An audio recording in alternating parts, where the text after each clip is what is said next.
제가 가진 성경으로는 구약성경 713쪽의 말씀입니다. 제가 봉독해 올리겠습니다. 64절부터 제가 봉독합니다. 온 회중의 합계가 42,360명이요 그 외에 남종과 여종이 7,337명이요 노래하는 남녀가 200명이요 말이 736이요 노새가 245요 낙타가 435요 나귀가 6,720이었더라. 어떤 족장들이 예루살렘에 있는 여호와의 성전터에 이르러 하나님의 전을 그곳에 다시 건축하려고 예물을 기쁘게 드리되 힘 잘하는 대로 공사하는 금고에 드리니 금이 6만 천 다리기요 은이 5천만에요 제사장의 옷이 100벌이었더라. 이에 제사장들과 레위 사람들과 백성 및 백성 몇과 노래하는 자들과 문지기들과 느디딤 사람들이 각자의 성읍에 살았고 이스라엘 무리도 각자의 성읍에 살았더라. 아멘. 오늘 이 말씀을 통해서 이 단순한 나열 속에 숨겨진 은혜라는 제목으로 함께 오늘 말씀을 나누기를 원합니다.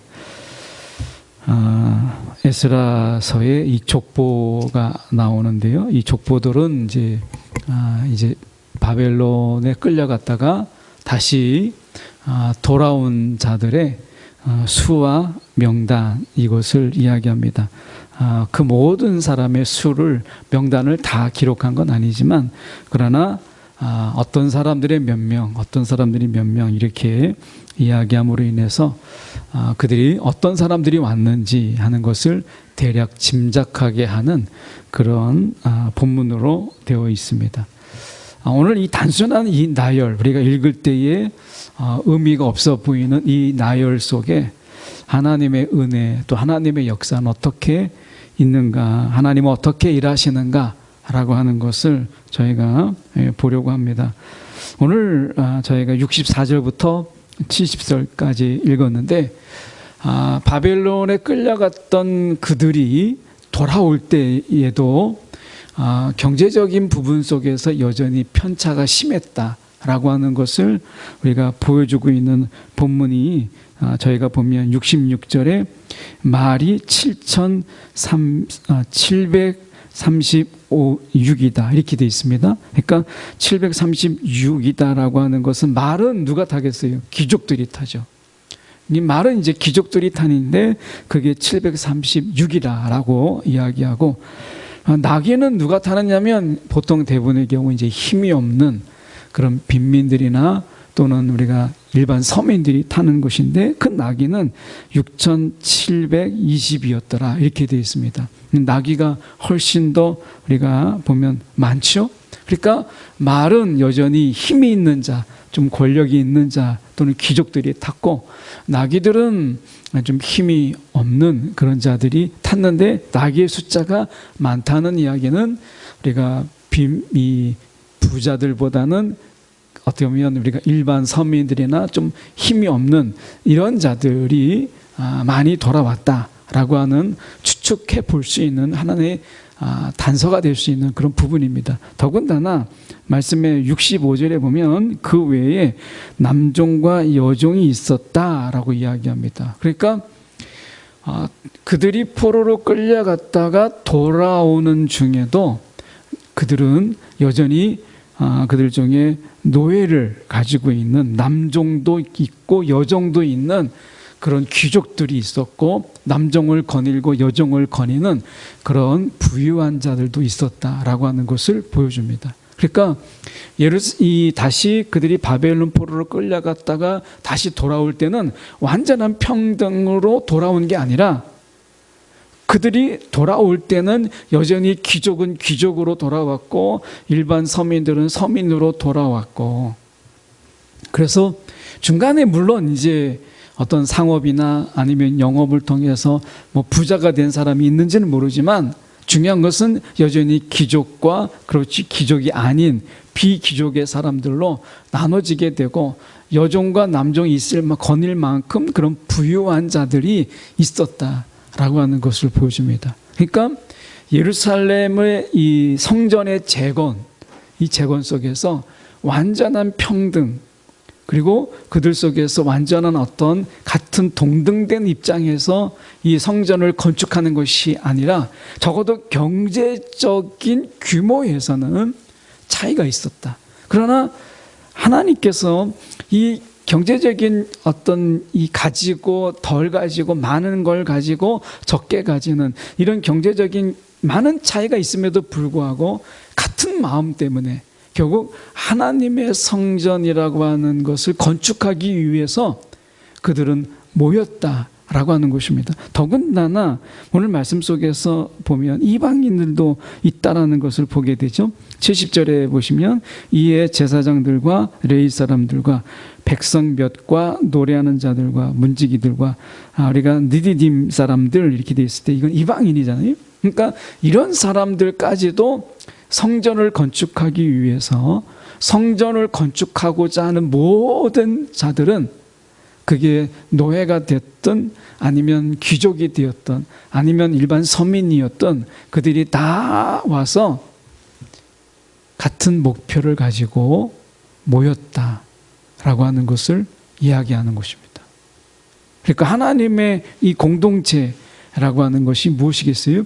이것은 전혀 새로운 공동체예요. 물론 이스라엘이라고 하는 어떤 혈연적인 부분들 속에서 아직까지 혈연적인 그런 칼라가 여전히 남아있지만, 그러나 오늘 이 새롭게 구성된 공동체를 보면 그 속에서 단순하게 혈연 중심의 부분보다 이방인도 있고 하나님의 성전을 건축하고자 하는 그런 마음을 가진 자, 정말 자원해서 오는 자들, 물론 다 자원하는 건 아니에요. 말씀해 보면 68절에도 69절에 보면 이렇게 말씀하죠. 힘 잘하는 대로 공사하는 금고에 드리니 이렇게 되어 있습니다. 그런데 68절에 보면 어떤 족장들이 예루살렘에 있는 여호와의 성전터에 이르러 하나님의 전을 그곳에 다시 건축하려고 예물을 기쁨으로 드려요. 근데 예물을 기쁘게 드리는데 또 어떤 자들은 힘 잘하는 대로, 힘 있는 대로 예물을 드립니다. 그런데 모두가 드렸다고 말하지 않아요. 그러니까 어떻게 보면 성전을 건축하는 데 있어서 어떤 사람들은 정말 힘이 닿는 대로 하나님께 예물을 드리고 어떤 자들은 정말 기쁨으로 하나님 앞에 예물을 드리지만 그렇지 못한 자도 있고 그렇게 하지 않는 자도 있었어요. 그런데 그들은 같은 목표, 성전 건축이라는 것에 같이 마음을 같이 하여서 온 자들이다 라고 하는 것입니다. 그러니까 이 공동체는 마음 공동체이면서 또 어떻게 보면 이방인까지 다 포함하고 있는 같은 목표의 공동체다라고 하는 것을 말씀하고 있는 것이죠. 혈연보다 더 중요한 것, 어떤 목표를 가지고 있는 공동체냐. 공동체가 혈연 공동체, 그냥 같은 형제예요, 그리고 같은 자매요라는 부분 속에서 혈연에 의해서 뭉쳐진 공동체는 어떤 목표 공동체가 아니죠. 그냥 자연스럽게 혈연 공동체예요. 그런데 다시 돌아온 이들의 공동체는 몇 가지 특징이 있습니다. 지금 말씀드린 것처럼 첫 번째 이들의 특징은 목적 공동체였다라고 하는 것입니다. 하나님이 이제 바벨론 포로로 돌아온 그들에게 하나님이 새로운 공동체를 만드셨는데 그게 뭐냐? 목표 지향적 공동체를 만들었다라는 거죠. 하나님께서는 세상을 창조하실 때 아무런 계획 없이 뜻이 없이 세상을 만드신 것이 아니라 분명한 창조의 목적과 창조의 이유가 있는 가운데서 창조하셨고 그 창조 가운데 핵심은 공동체였어요. 하나님의 공동체는 분명한 목표가 있고 목적이 있죠. 마찬가지로 오늘 이 이스라엘을 대신한 돌아온 사람들에게 있어서 하나님이 만드신 공동체는 목적 공동체였다라고 하는 것입니다. 오늘 하나님께서 우리 교회에게 하나님은 분명한 목적을 주셨어요. 우리의 이 교회라고 하는 것은 목적 공동체입니다. 하나님께서 우리 가운데 맡기신 사명을 감당하고 우리 가운데 이것을 감당하라고 하시는 일들을 감당하는 목적 지향적 공동체예요. 물론 이 목적은 하나님이 주신 목적이죠. 우리의 비전이 아니고 하나님이 우리 가운데 주셔서 이루게 하시는 그 목적을 이루게 하시는데 우리가 이 공동체를 이루신 거예요. 하나님께서 이 공동체를 우리가 혼자 또는 몇 명에 의해서 이룰 수 없기 때문에 하나님께서는 이런 사람도 저런 사람도 보내주신 것이죠. 그래서 우리가 이 돌아온 공동체는 목적 공동체였다라고 하는 것입니다. 두 번째는 우리가 많은 경제적인 차이가 있었어요. 많은 것을 가진 사람은 여전히 많이 가졌고 적게 가진 사람은 적게 가졌어요. 근데 가진 것과 상관없이 그들에게 있어서 어떻게 보면 이 같은 목적을 가지고 모인 마음 공동체였다라는 마음 공동체. 그러니까 어떻게 보면 성전을 짓고자 하는 마음 공동체였다라고 하는 것입니다. 그래서 목적 공동체이면서 동시에 마음 공동체로 가진 것이 다르지만 그들이 소유한 게 다르고 경제적인 차이가 많이 있어요. 한 교회에도 보면 넉넉한 분도 있고 그렇지 못한 분도 있고 어떻게 보면 더 드릴 수 있는 분도 있고 그렇지 못한 부분도 있죠. 그런 가운데 어떻게 보면 이 공동체, 돌아온 공동체는 마음 공동체였다. 같은 마음. 저도 성령의 역사 속에서는 우리 가운데 같은 마음을 품게 하시잖아요. 성령이 하시는 일이 우리가 같은 마음을 품게 하시는 것이죠. 우리가 지금의 이 땅의 교회에도 우리가 성령이 역사하시는 교회, 그런 교회 가운데 이 교회는 우리가 하나님께서 마음을 같이 하게 하시는, 얼마나 많이 가졌느냐 적게 가졌느냐 조건, 이 세상의 삶을 살아가는 조건은 다르지만 마음을 같이 하는 마음 공동체였다라는 것이 두 번째 특징이에요. 세 번째 특징이 있다면 열린 공동체였다라고 하는 것입니다. 열린 공동체. 그래서 우리가 빌레몬서에서 보면 우리가 종이 나오는데 종과 주인의 관계 속에서 한 형제라고 사도 바울은 이야기하는 것처럼 여기에 여종도 있고 남종도 있어요. 그런데 하나님의 성전을 짓는 데 있어서 우리가 종과 주인의 관계는 그렇게 중요하지 않습니다. 열린 공동체. 그래서 이방인이라 할지라도 느비듬이라 할지라도 하나님의 성전을 짓고자 한다면 얼마든지 함께 할 수 있는 전혀 새로운 공동체라는 거죠. 그래서 혈연 공동체이기도 하지만 믿음의 공동체다. 이제 믿음의 공동체, 하나님의 성전을 짓고자 하는 그런 분명한 사명 속에서 같은 마음으로 모이고 하나님의 성전의 이 재건의 중요성을 아는 그런 자들이 그들 속에서 모여있는 사명 공동체라고 하는 것입니다. 그 속에서는 이런 사람도 있고 저런 사람도 있고, 그런데 어떻게 보면 그 속에서 열린 공동체, 너는 이래서 안 되고 너는 저래서 안 되고 이런 게 없었어요. 이 속에서는 열린 공동체죠. 예수님께서 우리가 이제 이스라엘이라고 하는 민족적 이스라엘은 이제 AD 70년에 성전의 완전한 무너짐을 통해서 이제 혈연 공동체는 완전히 무너지죠. 그리고 이스라엘은 이제 새롭게 이스라엘이 이제 예수 그리스도로 말미암아 세워지게 되는 것은 믿음 공동체, 예수를 주라고 예수를 그리스도라고 고백하는 자들이 이제 하나님의 백성이 되는 전혀 다른 공동체를 예수님께서 십자가를 통해서 이루시거든요.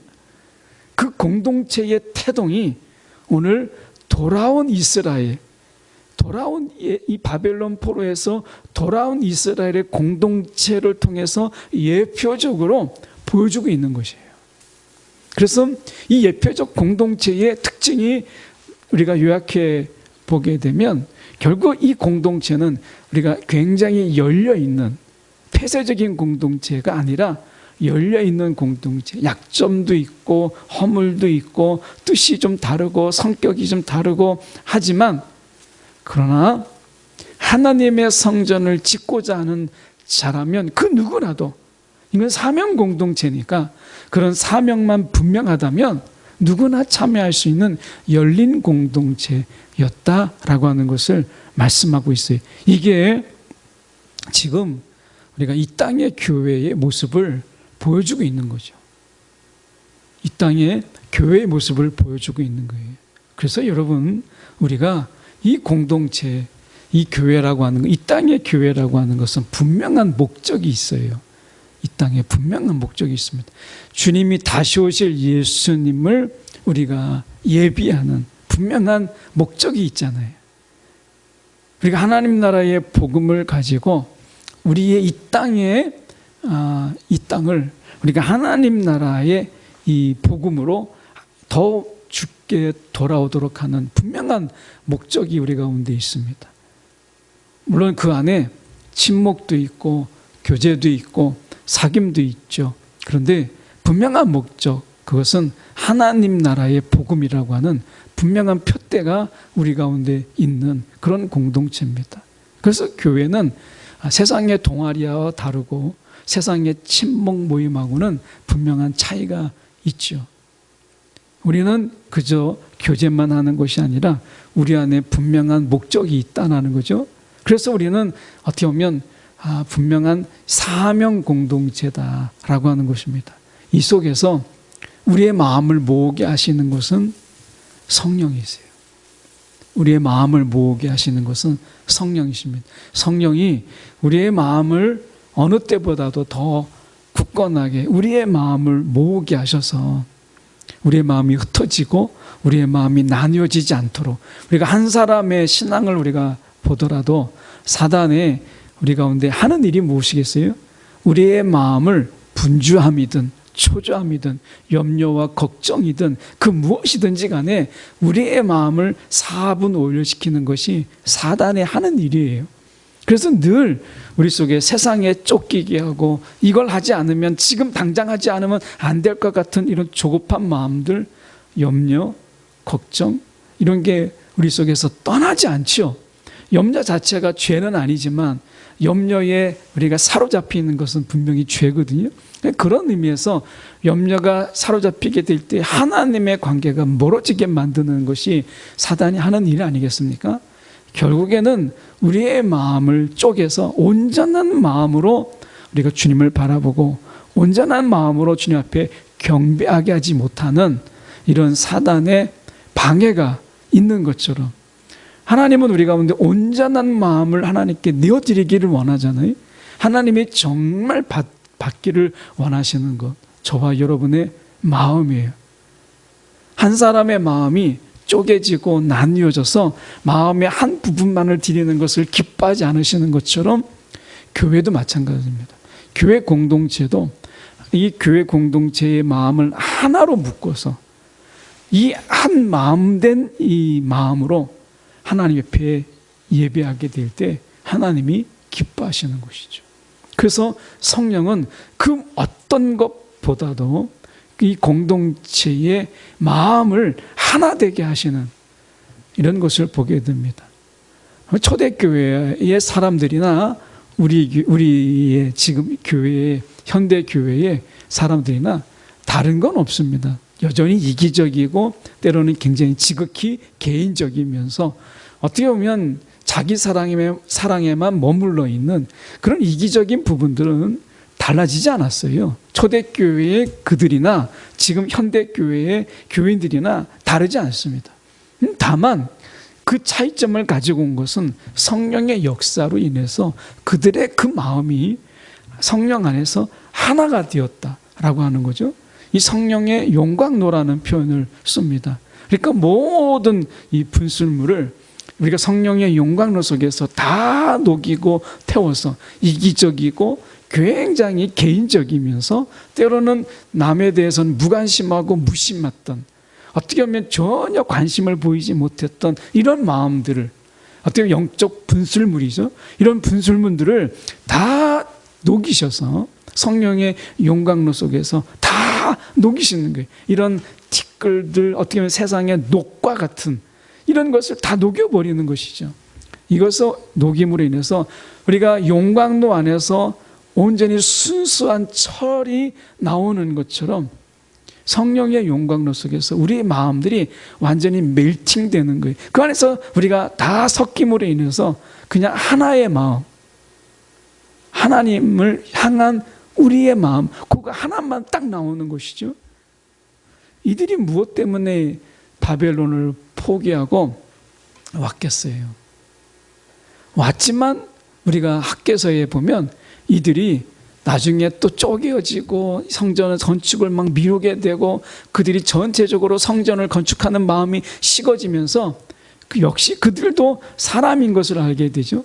몇 년 안에 그들이 가난해지는 것을 보게 됩니다. 무엇을 뿌려도 수확을 거두지 못하게 되고 성전 건축이 나중에 계속 2순위, 3순위로 물려나게 돼요. 첫 번째 1순위가 뭐겠어요? 내가 먹고 내가 좋은 집에 거하고 내가 먹는 것, 이것이었어요. 먹고 마시고 거주하는 것 똑같아요, 우리랑. 그런 분명한 원대한 목표를 가지고 그들이 돌아왔을지라도 성령께서 그들의 마음을 하나 되게 하지 못하게 될 때, 성령의 그들의 마음을 하나 되게 하지 못하게 할 때 그들은 결국에는 각자의 마음으로 내 집과 내 가족을 먼저 생각하다 보니까 다 성전 건축은 다 뒷전이었어요. 하나님이 학개를 통해서 그들에게 징계하시죠. 그래서 성전을 건축을 다시 재촉하시는 것을 보게 됩니다. 하나님이 우리의 마음을 하나 되게 하고 성령이 우리의 마음을 성령의 용광로 속에서 녹여주시지 아니하면 순간순간 이기적이면서 굉장히 지극히 개인적인 이런 것들로 인해서 서로 간에 무심하고 무관심하고 서로에 대해서 우리가 전혀 기도하지 못하는 이런 것은 굉장히 순간적입니다. 정말 이런 뜨거운 마음을 가지고 왔던 그들도 학개서에 보면 불과 몇 년 만에 이런 마음들이 다 식어진 것을 보게 됩니다. 하나님의 공동체에 이 성령의 역사, 하나 되게 하는 마음, 하나 같은 마음, 이 한 마음으로 하게 하는 성령의 역사에 도우심이 없이는 여러분 이 공동체가 유지되기 어렵다라고 하는 것을 우리는 보게 돼요. 그래서 이 공동체는 하나님이 같은 마음을 갖게 하는 공동체, 마음 공동체였다. 사명 공동체, 목적 공동체이면서 동시에 마음 공동체였고요. 열려 있다라는 것입니다. 열려 있다. 닫혀 있는 공동체가 아니었다라고 하는 것입니다.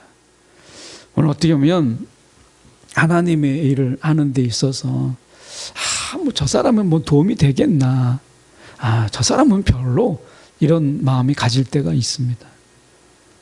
그런데 우리가 하나님의 일을 할 때 우리가 보면 전혀 도움이 되지 않을 것 같은 어떤 사람도 결정적인 순간에는 그런 일을 그에게 또 하나님이 맡겨주셔서 그 일을 하는 것을 보게 돼요.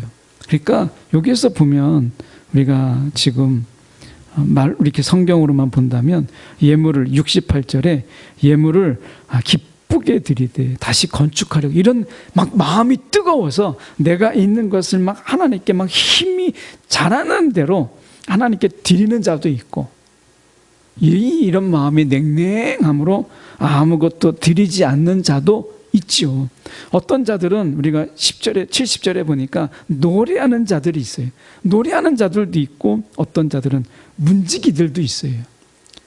어떻게 보면 이 공동체에서 보면 노래하는 자들, 뭔가 힘께나 있는 사람들, 뭔가 재산께나 있는 사람들은 큰 공헌을 할 것 같고 뭐 문지기나 하고 뭐 그 속에서 뭐 아무런 재주도 없고 가진 것도 없는 여종 같은 사람들, 도대체 뭘 할 수 있을까? 뭐 이런 생각이 들지만 그러나 이 공동체는 열린 공동체예요. 각자 하나님께서 힘 닿는 대로, 각자 힘 닿는 대로 성전을 건축하겠다고 하는 이 마음이 있으면 누구나 함께 할 수 있는 그런 공동체입니다. 예수님께서 가끔 비유로 얘기하실 때 누구든지 라는 말을 가끔 쓰시는 걸 보게 되죠. 예수님의 공동체는 열려있는 공동체, 누구든지 라고 하는 것입니다. 오늘 우리의 공동체의 마음속에서 닫혀있는 것은 아닌지, 오늘 열려있는 심정으로 우리가 이 하나님의 공동체가 이루어지고, 그리고 하나님의 공동체는 이 새로운 공동체, 혈연 중심의 공동체가 아니라 돌아온 그들의 공동체는 열려있는 공동체였다라고 하는 것을 새삼 다시 한번 돌아보면서 오늘 우리에게 우리의 교회가 나가야 될 목적 지향적, 우리가 같은 사명 공동체, 이것을 이야기하는 것이죠. 우리가 이것을 우리가 현대 교회에서는 미셔널 처치라, 선교적 교회다, 이렇게도 표현합니다. 그리고 우리는 어떤 우리가 마음 공동체, 성령에 의해서 하나 되게 하는 공동체고, 예수 공동체예요. 예수 공동체는 그 자체가 열려 있는 공동체죠. 우리 안에서 이 열려 있는 우리의 공동체가 더 많은 같이 할 수 있는 그런 마음을 같이 할 자들을 하나님이 더 보내주셔서 하나님이 우리 가운데 맡겨주신 사명이 중단되지 않고 계속해서 그 사명에 완수하는 그날까지, 주님이 다시 오시는 그날을 온전하게 예비하는 그런 공동체로 더 굳건하게 세워지는 우리 공동체, 이 땅의 공동체가 되기를 간절히 소망합니다. 기도하겠습니다.